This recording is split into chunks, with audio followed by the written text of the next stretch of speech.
Assalamualaikum warahmatullahi wabarakatuh. Kami dari kelompok G akan mempresentasikan tentang liabilitas imbalan kerja.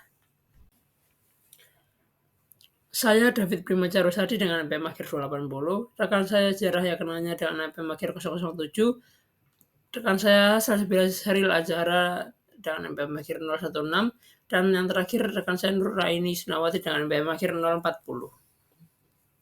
Kenalkan, nama saya Zera Kenanya dengan NPM akhir 007. Di sini saya akan membahas mengenai analisis liabilitas imbalan kerja PT Goto Gojek Tokopedia tahun 2023. Imbalan kerja terbagi menjadi dua, yaitu jangka pendek dan jangka panjang. Liabilitas imbalan kerja jangka pendek termasuk bonus karyawan, pembayaran berbasis saham, dan lainnya.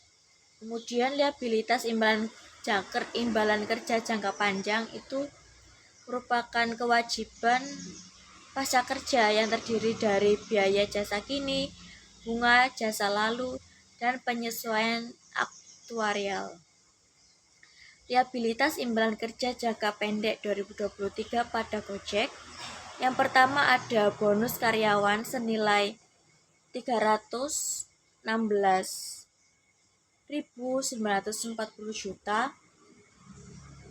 Kemudian ada pembayaran berbasis saham atau kas senilai 6.926 juta. Dan ada biaya lain senilai 239.421 juta. Kemudian totalnya 563.287 juta. Kemudian perbandingan tahun 2022-nya itu senilai 455.652 juta. Kemudian dari hasil yang tertera tersebut, maka dapat dianalisis terjadi peningkatan liabilitas imbalan kerja jangka pendek dari tahun sebelumnya, terutama pada komponen bonus karyawan. Kemudian, liabilitas imbalan kerja jangka panjang dalam pasca kerja. Di sini ada saldo awal 2023 senilai 235.940 juta, turun dari harga 413.752 juta pada tahun 2022. Kemudian ada komponen biaya tahun 2023. Yang pertama ada biaya jasa kini senilai 45.539 juta.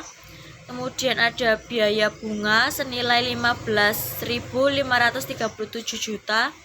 Ada biaya jasa lalu senilai 24.791 juta. Dan total beban tahun berjalannya senilai 301,41 juta.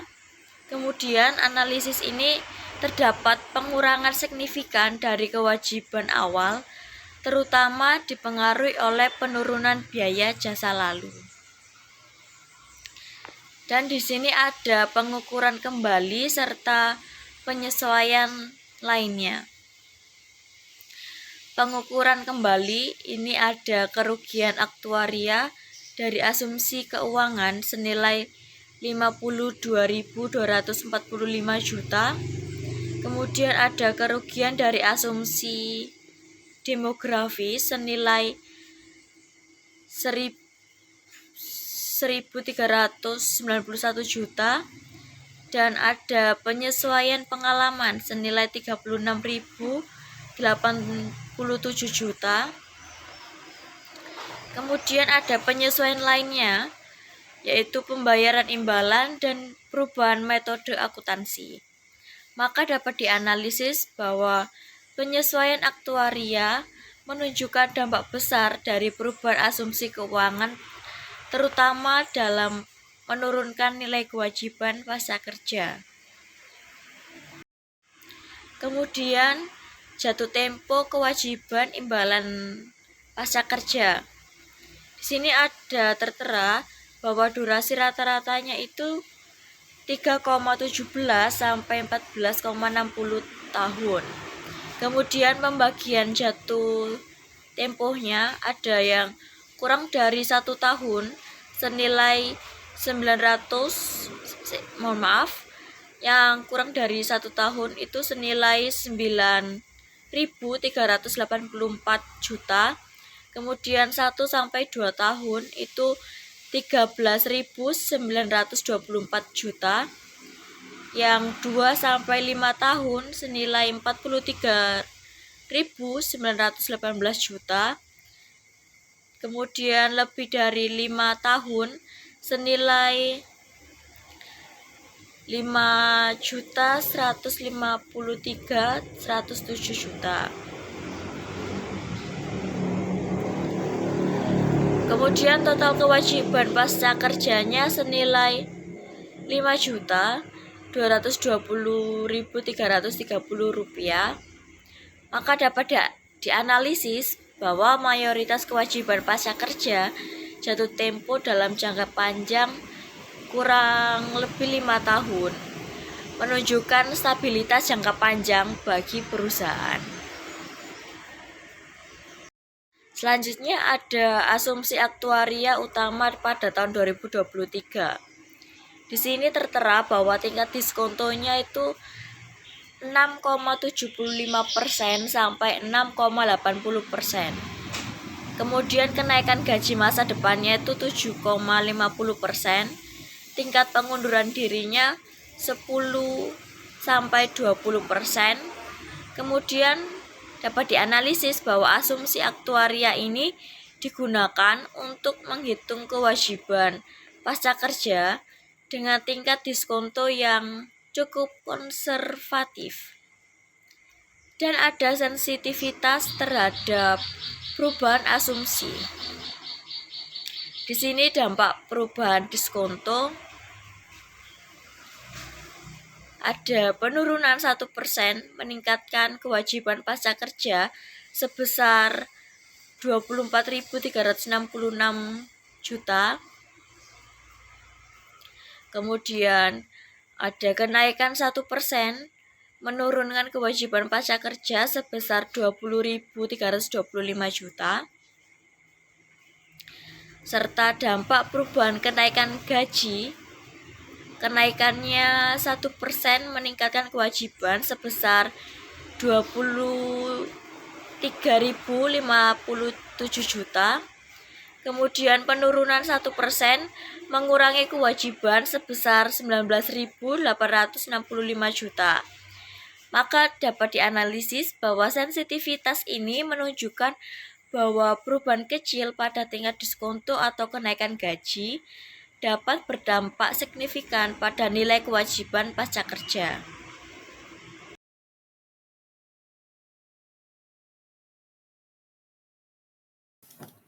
Halo, perkenalkan saya Salsabila Syekh Azhara dengan NPM akhir 016. Selanjutnya kita akan membahas PT Campina Ice Cream Industry dari perusahaan dagang. Di sini kita akan membahas tentang imbalan kerja PT Campina ini. Nah, liabilitas imbalan pasca kerja ini dihitung pada tahun-tahun yang berakhir pada 31 Desember tahun 2023 dan 2022. Jadi ini tuh dibuat laporannya pada tanggal 23 Februari tahun 2024 dengan menggunakan metode Projected Unit Credit yang mempertimbangkan hal-hal berikut. Jumlah karyawan di tahun 2023 dan 2022 ini ada selisihnya.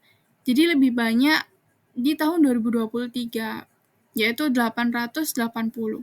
Di tahun 2022, karyawannya ini 735. Jadi ada peningkatan di tahun 2023-nya. PT Campina ini menambah karyawan. Nah, tingkat pertumbuhan gajinya ini tetap di tahun 2022 dan 2023 ini sebesar 5%. Terus tingkat suku bunga diskontonya ini menurun di tahun 2023 sebesar 6,60%. Nah, di tahun 2022 ini 7%.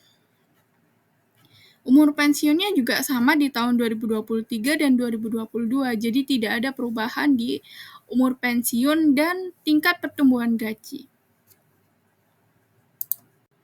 Nah, selanjutnya kita akan membahas tentang rincian beban pendapatan imbalan pasca kerja yang diakui dalam laporan laba ruginya. Yaitu ada beban jasa kini di tahun 2023 ini sebesar 5.082.147.000. Di tahun 2022 ini sebesar 3.979.678.000. Jadi selisihnya ini juga cukup jauh di beban masa kininya. Nah, terus beban bunganya ini sebesar 2.890.940.000 di tahun 2023. Di tahun 2022 ini sebesar 2.913.061.000. Jadi ini selisihnya ini nggak cukup jauh ya. Karena ini lebih besar di tahun 2022, jadi beban bunganya di tahun 2023 ini menurun sedikit. Selanjutnya ada beban pendapatan jasa lalu. Sebesar 5.421.703.000 di tahun 2023 dan 4.682.108.000 di tahun 2022. Nah, ini tuh lebih besar ya. Di tahun 2023-nya bebannya ini lebih besar daripada di tahun 2022-nya. Nah, jika dijumlahkan ini di tahun 2023 ini sebesar 13.394.790.000. Dan di tahun 2022 ini 11.574.847.000. Jadi bebannya ini lebih banyak di tahun 2023 daripada 2022.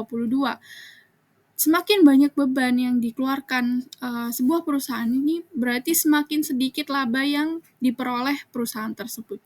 Jadi di tahun 2023 ini labanya meningkat. Jadi keuntungan yang diperoleh di tahun 2023 lebih sedikit dibanding dengan di tahun 2022. Nah, selisih bebannya ini yaitu sebesar 1.819.943.000. Itu adalah selisihnya di tahun 2022 ke tahun 2023. Selanjutnya kita akan membahas rincian pengukuran kembali imbalan pasca kerja yang diakui dalam penghasilan komprehensif lainnya. Di sini ada nilai kini liabilitas. Nah, nilai kini liabilitas ini harus dihitung dengan beberapa komponen, yaitu ada liabilitas pada awal tahun, pembayaran imbalan pada tahun yang berjalan, ada beban pendapatan imbalan kerja, dan yang terakhir ada pengukuran kembali imbalan pasca kerja. Nah, untuk perhitungannya yaitu liabilitas pada awal tahun ini dikurangkan dengan pembayaran imbalan pada tahun yang berjalan. Jadi 60.911.639.000 dikurangkan dengan 14.373.443.000 rupiah, yaitu sebesar 46.538.196.000. Itu adalah hasil dari pengurangan liabilitas dengan pembayaran. Nah, nanti hasilnya ini akan ditambah dengan pengurangan beban pendapatan imbalan kerja dikurang dengan pengukuran kembali imbalan pasca kerja. Jadi 13.394.790.000 dikurangkan dengan 870.225.000. Jadi ini hasilnya adalah 11.524.565.000. Seperti kataku tadi, hasil dari pengurangan yang sebelumnya akan ditambah dengan pengurangan yang barusan saya hitung tadi, yaitu 11 miliar 524.565.000 ditambah dengan 46.538.196.000. Hasilnya adalah 58.062.761.000. Nah, angka ini, liabilitas pada akhir tahun ini itu lebih kecil dibanding tahun yang sebelumnya. Yaitu tahun yang sebelumnya itu 60.911.639.000. Jadi ini artinya adalah apabila liabilitas lebih besar dari ekuitas ini, maka sebagian besar aset perusahaan ini terbiayai dengan hak milik eksternal. Jadi begitu. Dan liabilitas akhir tahun 2023 ini menurun. Kenapa? Karena beban pendapatan imbalan kerja ini bertambah dari tahun sebelumnya. Bisa kita lihat di PPT, di tahun 2023 ini bebannya itu sebesar 13.394.790.000. Nah, di tahun 2022 ini sebesar 11.574.847.000. Jadi selisihnya ini cukup jauh. Selanjutnya kita akan membahas nilai kini kewajiban imbalan kerja pada akhir periode pelaporan dan perkiraan seluruh asumsi lainnya. Yaitu yang pertama ada tingkat diskonto, kenaikan dan penurunannya juga sama 1% di tahun 2023 dan tahun 2022. Pada kenaikan 1% ini lebih besar di tahun 2022 dibanding 2023, yaitu selisihnya sebesar 5.320.016.000. Nah, untuk penurunannya itu juga sama di tahun 2022 ini juga lebih besar dibanding dengan 2023, yaitu selisihnya 4.839.522.000. Selanjutnya ada tingkat kenaikan gaji per tahun, yaitu kenaikan dan penurunan sama juga 1%. Di tahun 2023 ini kenaikannya ini lebih sedikit dibanding dengan tahun 2022, yaitu selisihnya sebesar 5.073.969.000. Nah, untuk penurunannya itu lebih besar di tahun 2023 daripada 2022. Ini selisihnya cukup jauh ya, yaitu sebesar 24.859.375.000. Nah, di sini ada asumsi demografi, yaitu ada tingkat kematian, tingkat pengunduran diri, yaitu sampai 10% per tahun di usia 25 dan di usia 54 tahun. Itu pada pria, di usia 49 tahun itu pada wanita. Nah, tingkat kecacatan ini adalah TMI 4 di tahun 2019. Di tingkat pensiun ini itu 100% di usia pensiun. Jadi mau nggak mau itu pensiunnya itu di angka yang sudah ditetapkan tadi, yaitu umur 54 untuk pria dan 49 untuk wanita. Nah, ada perubahan tingkat diskonto secara signifikan ini bisa mempengaruhi nilai sekarang kewajiban imbalan kerja. Kenaikan tingkat diskonto ini akan menurunkan nilai sekarang kewajiban, sedangkan untuk penurunan tingkat diskonto akan meningkatkannya.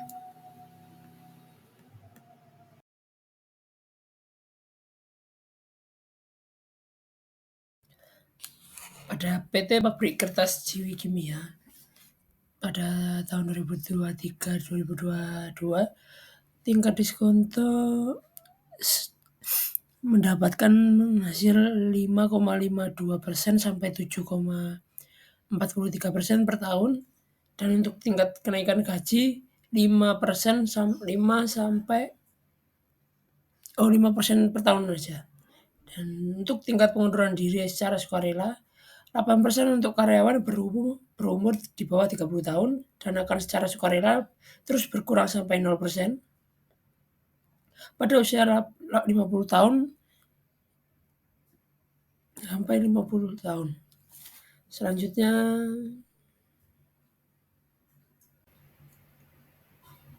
di sini untuk nilai kini kewajiban imbalan program pasti per 31 Desember 2022 yaitu senilai 19.599, dan untuk tahun berikutnya per 30 Juni 2023 menjadi 21.276, yaitu ada peningkatan 1.677 dari tahun 2022. Dan untuk nilai wajar atas aset program tidak ada di kedua tahunnya. Jadi total liabilitas imbalan kerja pada tahun 2022 19,99 dan 2023 21 276 yang sama mengalami kenaikan sebesar 1.677. Selanjutnya ada mutasi liabilitas imbalan kerja karyawan pada tahun 2022 dan 2023. Untuk saldo awal per 31 Desember 2022 sebesar 21.921, dan untuk per 30 Juni 2023 turun menjadi 19.599, yang selisihnya itu sekitar 1.677 mengalami penurunan daripada tahun 2022. Selanjutnya ada beban yang diakui dalam laba rugi. Pada per 31 Desember 2022 1.274, dan pada per 30 Juni 2023 1.344, yaitu mengalami kenaikan sebesar 70 dari tahun 2022. Selanjutnya ada penghasilan komprehensif lain yang pada 2022 senilai 598, dan pada 2023 mengalami penurunan menjadi 296. Selanjutnya ada pembayaran manfaat yang pada tahun 2022 sebesar 869, dan pada 2023 menjadi 291. Terus pada ada transfer masuk 2022 ada 91 nominalnya, dan 2023 0, mengalami penurunan 0. Jadi tidak ada transfer masuk di tahun 2023. Selanjutnya ada penyesuaian selisih kurs. Pada 2022 minus 2.308, dan 2023 menjadi positif dari 920.000, yaitu mengalami peningkatan dari negatif menjadi positif pada tahun 2023. Yaitu yang saldo akhir tahunnya pada 2022 19.599, dan pada 2023 sebesar 21.276, yaitu mengalami kenaikan pada tahun 2022. Perkenalkan, nama saya Nurani Misnawati dengan NPM akhir 040. Nah, di sini saya akan menjelaskan materi imbalan kerja yang ada dalam laporan keuangan PT Supra Boga Lestari Perusahaan Dagang. Nah, untuk lebih jelasnya akan dijelaskan dalam slide selanjutnya. Nah, liabilitas imbalan kerja karyawan pada PT Supra Boga Lestari. Nah, pada tanggal 31 Desember tahun 2023 dan 2022, saldo liabilitas imbalan kerja karyawan ini disajikan dalam laporan posisi keuangan konsolidasi sebagai akun liabilitas imbalan kerja. Nah, untuk perhitungannya itu perhitungan aktual dengan menggunakan metode projected unit credit. Nah, perhitungan aktuarial ini untuk tahun yang berakhir pada 31 Desember 2023 yang ditentukan berdasarkan laporan penilaian pada tanggal yang sama dari aktuaris independen. Nah, asumsi-asumsi signifikan yang digunakan dalam perhitungan tersebut itu sebagai berikut. Itu pada tingkat kenaikan gaji tahunan di tahun 2022 ini sebesar 5%. Pada tahun 2023 juga sama, yaitu sebesar 5%. Jadi tidak mengalami peningkatan atau penurunan. Untuk tingkat pengunduran diri tahunan pada umur 18 sampai 44 tahun pada tahun 2022 ini persennya itu 6% sampai 10%. Pada tahun 2023 juga sama, itu 6% sampai 10%. Jadi tidak mengalami peningkatan atau penurunan juga. Nah, untuk yang umur 45 sampai 54 tahun tahun 2022 dan 2023 ini sama, yaitu sebanyak 2%. Nah, sedangkan untuk tingkat diskonto per tahun, itu pada tahun 2022 sebanyak 7,4%, sedangkan tahun 2023 yaitu kisaran 6,37% sampai 7,1%. Jadi terjadi penurunan tingkat diskonto ini dari tahun 2022 ke tahun 2023 yaitu sebesar 0,3%. Nah, untuk tingkat mortalitasnya itu sama, itu untuk usia pensiunan tahunnya itu pada tahun 2022 itu ada 57, sedangkan tahun 2023 ini umurnya 58 tahun. Jadi lebih meningkat. Selanjutnya itu ada mutasi liabilitas yang diakui pada laporan posisi keuangan konsolidasi. Nah, untuk saldo awal tahun 2022 ini lebih besar dibandingkan saldo awal tahun 2023. Nah, untuk bebannya yang diakui pada laporan laba rugi tahun 2022 ini juga lebih besar daripada 2023. Pada tahun 2022 ini sebesar 5.279.698, sedangkan untuk tahun 2023 itu sebesar 4.527.046. Nah, dapat disimpulkan bahwa beban yang diakui pada laporan laba rugi dari tahun 2022 ke 2023 ini mengalami penurunan sebesar 752.652. Nah, selanjutnya ini pada tanggal 31 Desember tahun 2023 itu ada perubahan terhadap salah satu asumsi aktuaria, itu dengan anggapan asumsi yang lain konstan.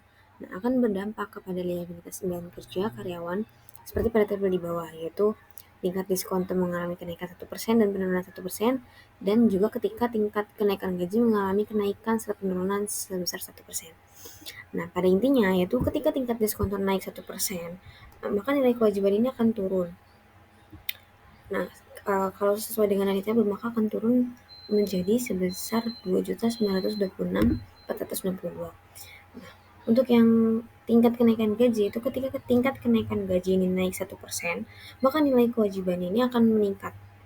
Kalau sesuai dengan tabel itu akan meningkat menjadi 3.120.250. Nah, kesimpulannya yaitu semakin tinggi tingkat diskonto maka semakin rendah nilai sekarang dari kewajiban, dan semakin tinggi tingkat kenaikan gaji maka semakin besar kewajiban perusahaan di masa depan. Nah, analisis sensitifnya ini menunjukkan betapa sensitivitasnya kewajiban perusahaan terhadap perubahan asumsi aktuaria.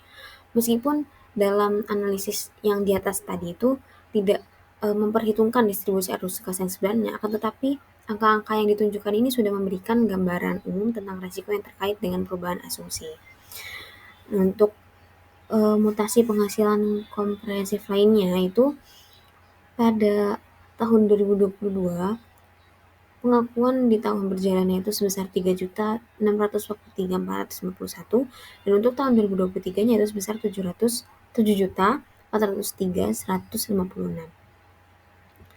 Nah, untuk pengakuan di tahun berjalan ini dari tahun 2022 ke tahun 2023 ini mengalami peningkatan yaitu sebesar 3.759.735.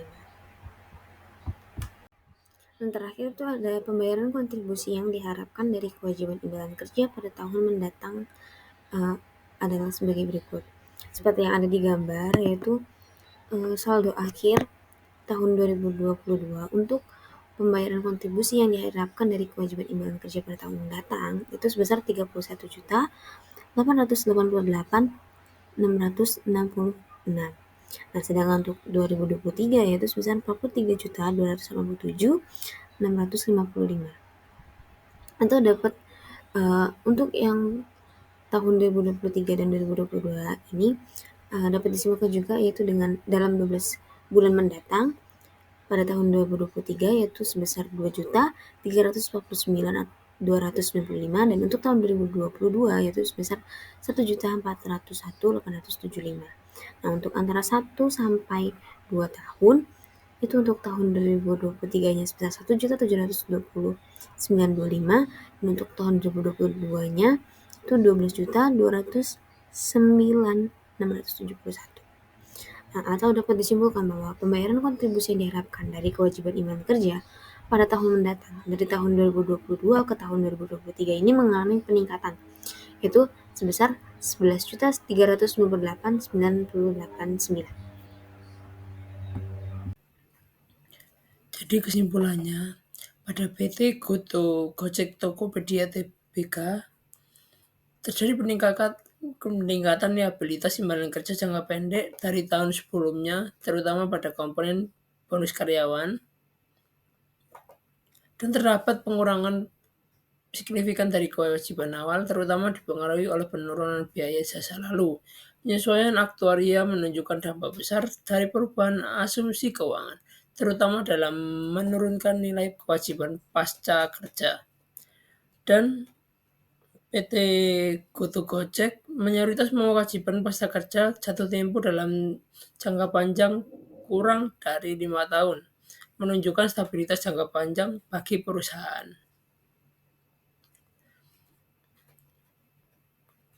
Asumsi aktuaria ini digunakan untuk menghitung kewajiban pasca kerja dengan tingkat diskonto yang cukup konservatif. Selanjutnya ada untuk PT Campina Ice Cream Industry. Terjadi penurunan tingkat suku bunga dari 2022 ke 2023, selisihnya 0,4% dari tahun sebelumnya. Dan jumlah beban tahun 2022 lebih sedikit daripada tahun 2023, yang berarti beban di tahun 2023 meningkat selisihnya sebesar 1.819.943 rupiah. Kemudian liabilitas akhir tahun 2023 menurun karena beban pendapatan imbalan kerja bertambah dari tahun sebelumnya. Dan kemudian perubahan tingkat diskonto secara signifikan mempengaruhi nilai sekarang kewajiban imbalan kerja. Kenaikan tingkat diskonto akan menurunkan nilai sekarang kewajiban, sedangkan penurunan tingkat diskonto akan meningkatkannya. Selanjutnya ada PT Pabrik Kertas Ciwi Kimia. Perusahaan manufaktur ini terdapat 8% karyawan berumur di bawah 30 tahun yang mengundurkan diri setiap tahunnya. Dan secara berkala sukarela terus berkurang sampai 0% pada usia 50 tahun. Kemudian perusahaan pabrik kertas ini atau PT Pabrik Kertas ini pada tahun 2023 mengalami kenaikan liabilitas imbalan kerja sebesar 1.677. Dan terjadi kenaikan pada saldo akhir tahun 2022 dengan tahun 2023 sebesar 1.677.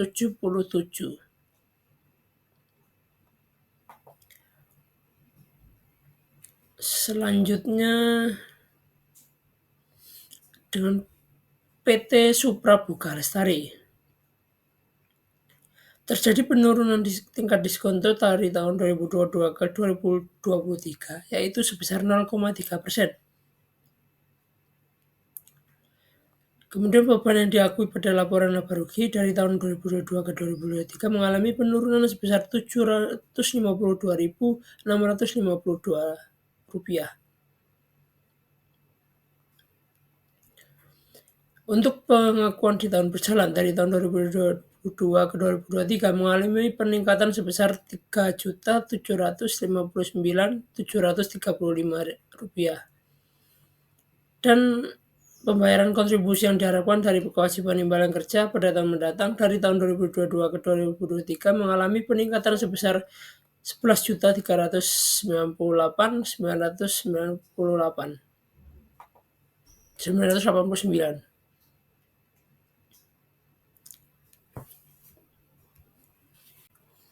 Sekian dari kelompok kami. Terima kasih apabila ada salah kata. Wassalamualaikum warahmatullahi wabarakatuh.